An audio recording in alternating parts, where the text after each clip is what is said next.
Hello and welcome to the programme. On Wednesday, the government has what will almost certainly be its last chance to diffuse public fury over water charges. Dramatically reduced flat rate charges for an extended period, no collection of PPS numbers by Irish Water and a grant from government to reduce the cost are all part of the plan. But will this major U-turn satisfy opponents? And will the middle ground, whose support has made the protest so effective, be swayed by a backlash against Saturday's protest, which saw Taoiseach Joan Burton trapped in her car for more than 2 hours? Richard Downs reports. With less than 2 days to go until the government unveils its latest water package, and still there's no sign of an end to the water fight.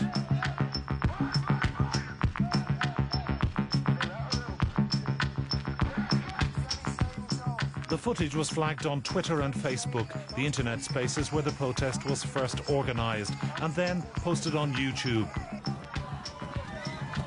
Here the banging on the Taoiseach's car in Tallaght, and then the balloon of water hitting Joan Burton on the side of her face.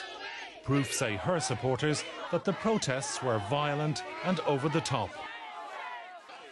Or here outside the Mansion House in Dublin on Sunday, when Gardaí forcibly removed a woman from the path of the Taoiseach's car. Proof positive, say protesters, that policing is heavy-handed. It's almost like an inkblot test.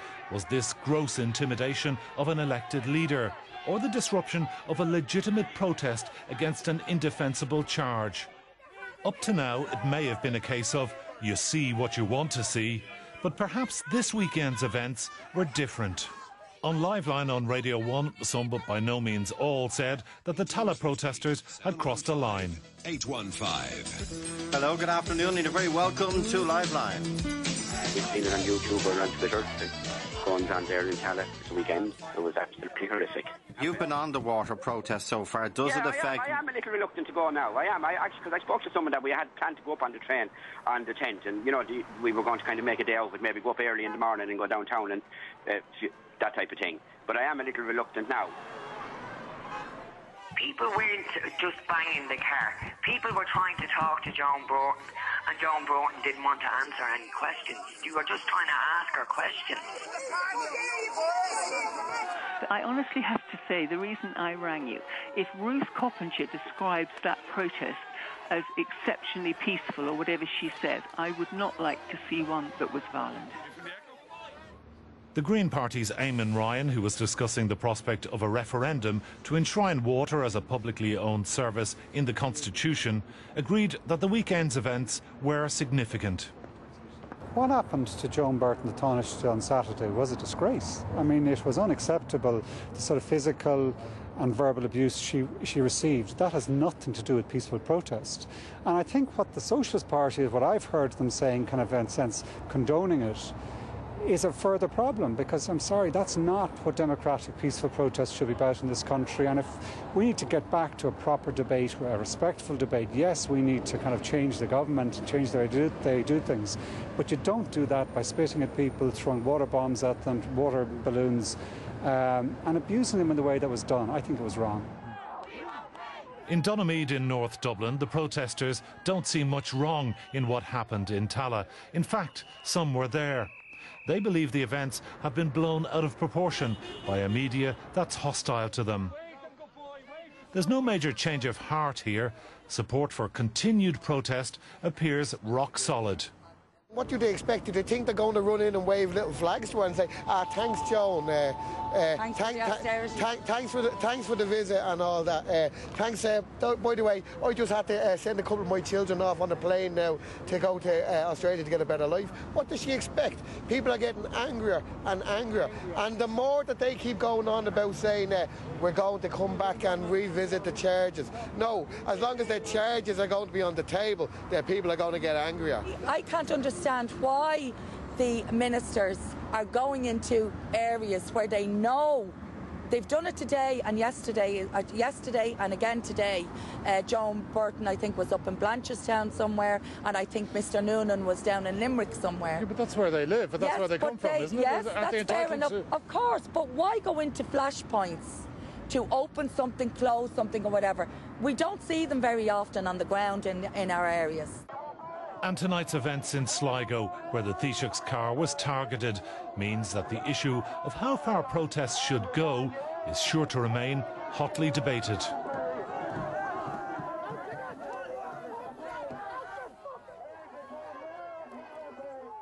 Richard Downs reporting. I'm joined now in studio by Health Minister Leo Varadkar and by Ruth Coppinger, Socialist Party TD. Ruth Coppinger, the entire government spin machine has been failing completely to generate any positive publicity for ministers over water charges. And your colleague Paul Murphy seems to have achieved precisely that with what happened on Saturday afternoon. Well, I think it's ridiculous to suggest that Paul Murphy organised the protest on Saturday in the first place. But, well, he was there with a loudhailer, directing events. Yeah, well, what happened was local residents called a protest spontaneously when they heard Joan Burton was coming. In fact, some of the people who were receiving awards told people that they objected to her coming. But what we've seen is a bubbling up of anger, frustration and discontent over 6 long years of austerity, particularly that's been reaped on communities like in Jobstown, where Joan Burton would be particularly seen as one of the architects of the cuts to child benefit, the cuts to rent allowance, which is making lots of people homeless. OK, well, let's just stick with the water issue, please, if you wouldn't mind. And let's stick with that demonstration. Now, Independent Senator Catherine Zappone, who is an opponent of water charges, has marched against water charges. She said it went beyond legitimate protest. She was there. Liz Waters, the CEO of An Cosán, the organisation, said she personally was frightened. Now, isn't that going beyond the pale? Well, what I'd say is, all I've seen, and I've watched a number of videos that were posted online by people who took part, is there was one incident of a water balloon, which I wouldn't condone anyone throwing any kind of missile. Do you condemn it? Should have been. Yes, I do, Okay. and I said that earlier. Okay. And I saw an incident of some slapping of hands on a car. Anything else that took place about an hour and a half or 2 hours after the protest. Well, hold on a second. We know that the Taoiseach was inside the car. We know that it was surrounded by a crowd of protesters. We know they were banging on the roof, they were banging on the windows. That would be frightening.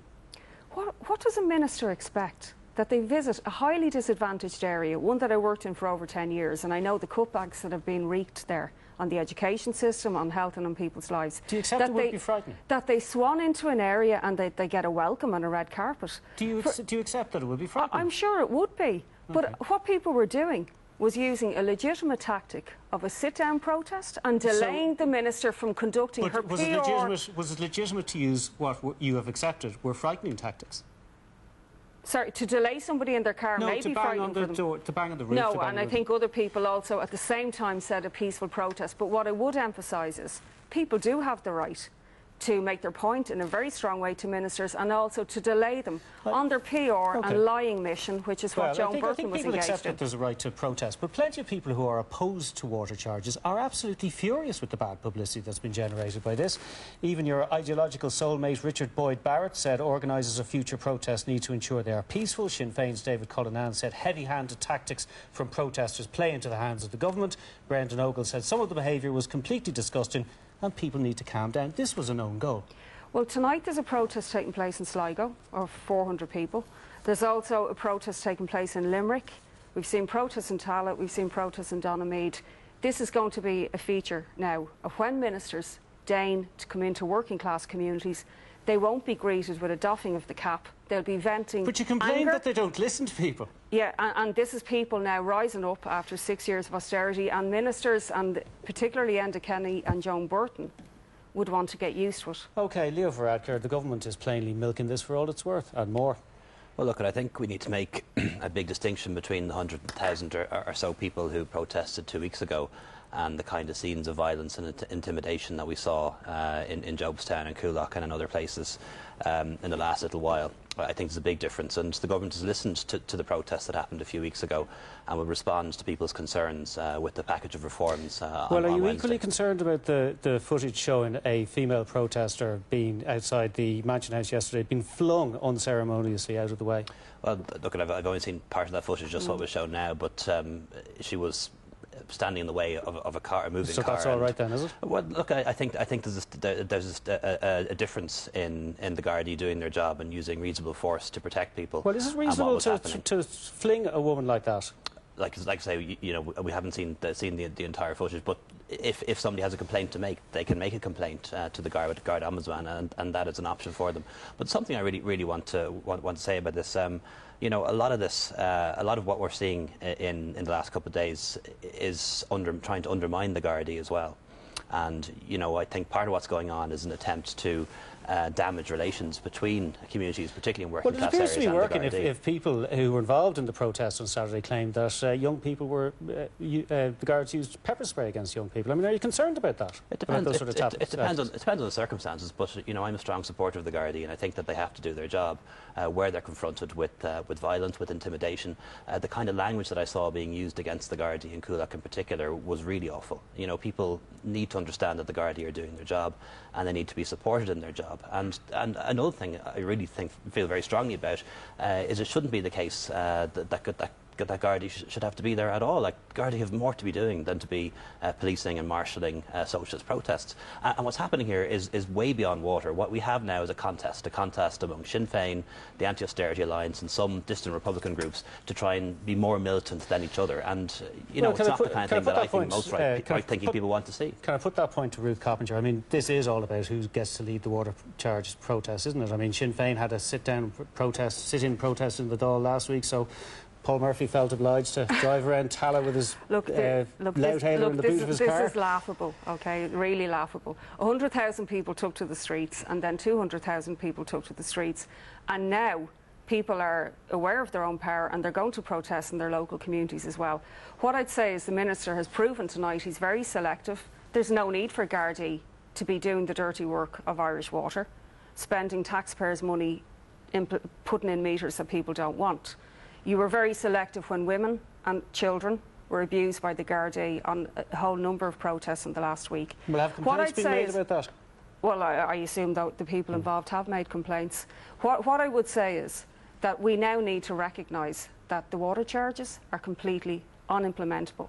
They will not be accepted, and whatever concessions that you bring in on Wednesday, be it a Del Boy kind of discount, which is what we're hearing, to try and con people into paying the water charges on principle.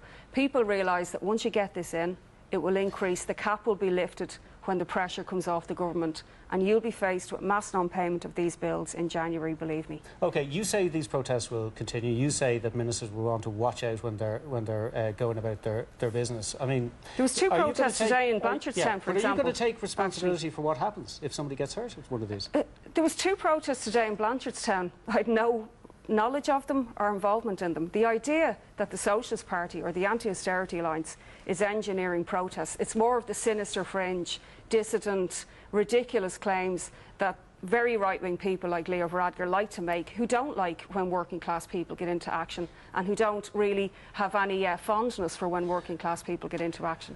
Look, Deputy Coppinger professes to care about working class people. In truth, he doesn't give a toss about them. We've had these non-payment campaigns before that people were told not to pay their bin charges, they were told not to pay their management fees, they were told not to pay their household charge. They all end up paying in the end. They end up paying with fees and penalties, and then the socialists move on to their next campaign. They just use bullied into it by the government. They just use working class people as tools, and what they want is they want higher unemployment, they want deprivation, they want things to get worse for people because it's the only way they can get their socialist revolution. Well, and that's the truth. The bin charges is a very good case in point of it was introduced in our own area of Fingal at €5. It's now €9.50.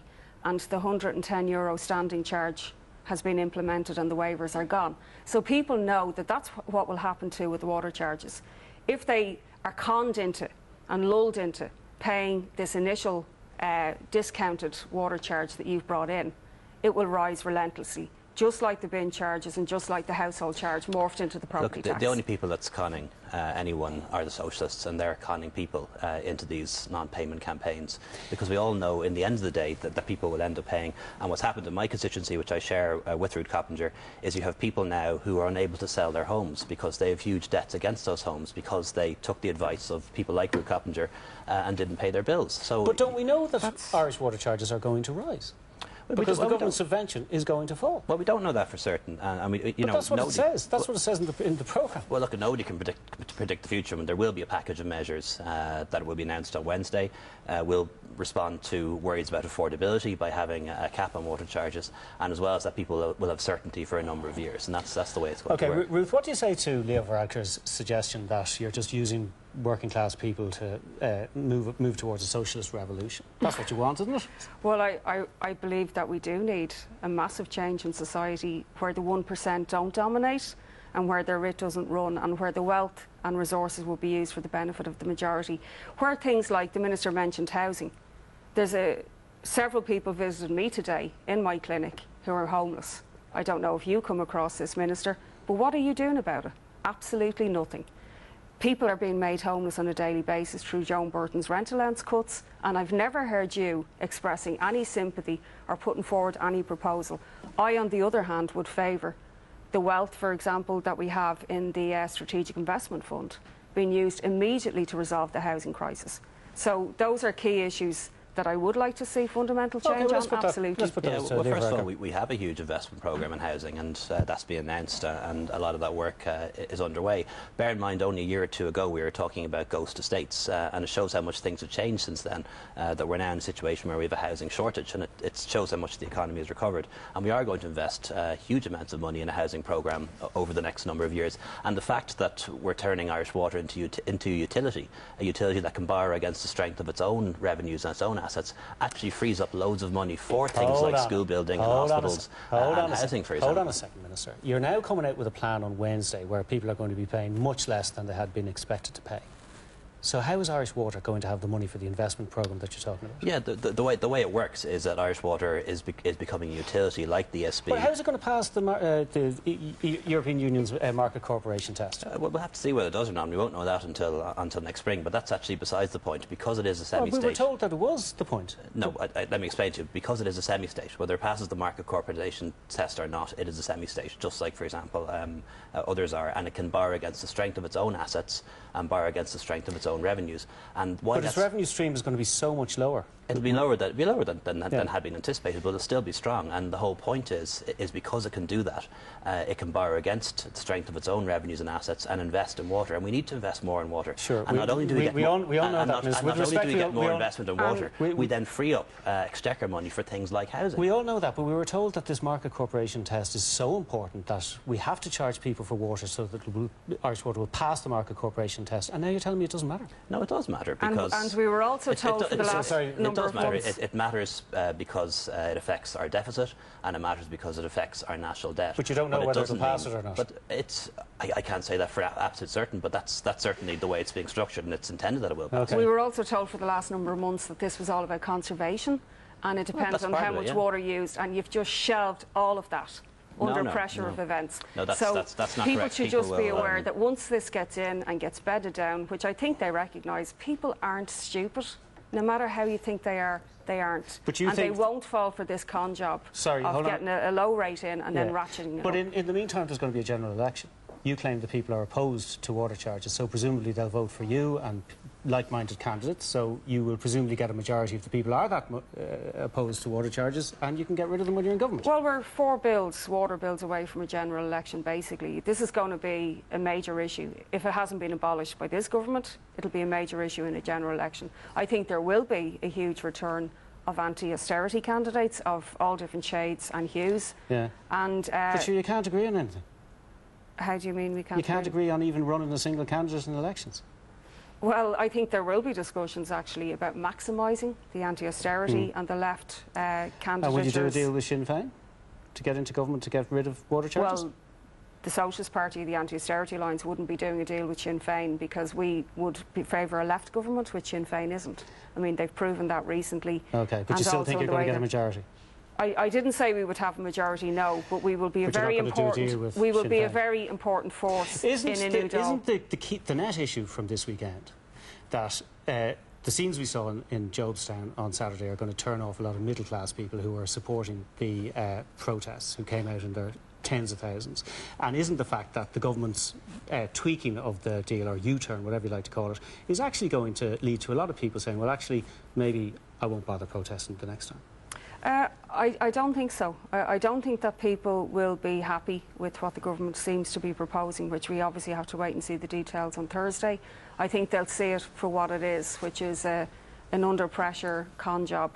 But in relation to protests, 2 protests were called today, again spontaneously. I saw them on Facebook, one in Roselawn and another in Corduff when Joan Burton was meant to appear. So actually the idea that people will stop now following ministers around, I don't think so. Leah Varadkar, you probably know what's in the package that's going to be announced on Wednesday, at least I presume so. Report today in the Irish Times from Fia Kelly, or tonight from Fia Kelly in the Irish Times, will be in tomorrow's paper, saying that the charges aren't going to come in now until after Christmas. Is that right? Can that be right? Well, Have you done such a U-turn? It hasn't actually been signed off on yet, and that still needs to be debated in the morning. But bear in mind, just to pick up on something you said earlier, we did have an election, and in that general election, most people voted for parties that said they were in favour of water charges, and the Greens, and over 800,000 people have sent back their water packs. That doesn't necessarily mean they like paying water charges, but it does show that they're willing. It's only half the population. And I absolutely guarantee you in the next couple of weeks you'll see that number rise. What incentive is there going to be for the rest of them to sign up if there's going to be no penalty for not paying,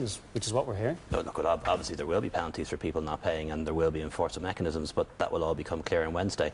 But what we need to get back to is the first principles. Metering water and charging for water makes sense. It's much fairer. You pay for the water you use. So it doesn't make sense. No, you pay the lower, either the flat charge or the metered amount if it's lower, so people will still be encouraged to conserve. Well, we'll hear more on Wednesday. Leo Varadkar, Ruth Coppinger, thank you both for joining us. Miriam. Thank you. Now to the plight of